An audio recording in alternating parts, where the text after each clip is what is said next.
The specific point that comes to mind, and it's been drifting around in my head for probably over a year now, is the kind of breakthrough understanding that Sebastian Weber brought to this VLa Max conversation.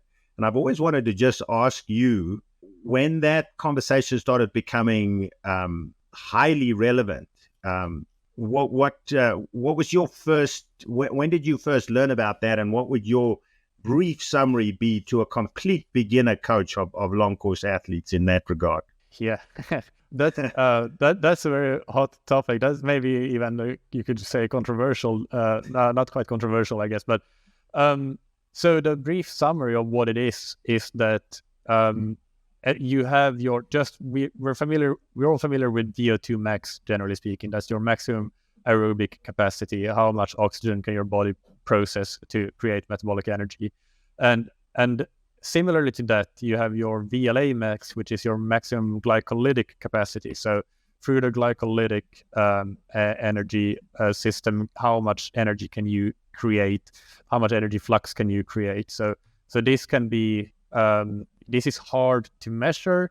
It can only, the ways to measure it that have been suggested are, one of them is to use blood lactate, but the problem with that is that you're measuring lactate from the bloodstream rather than intramuscularly, and we're actually, the way that the VLa Max works in the models that have been proposed, where VLa Max really determines or helps determine alongside VO2 max something like your maximum lactate steady state or your quote-unquote threshold, that is based on an intramuscular model, and it's actually even more so, it's based on I believe, single cell model originally in the work by Aloy Mader.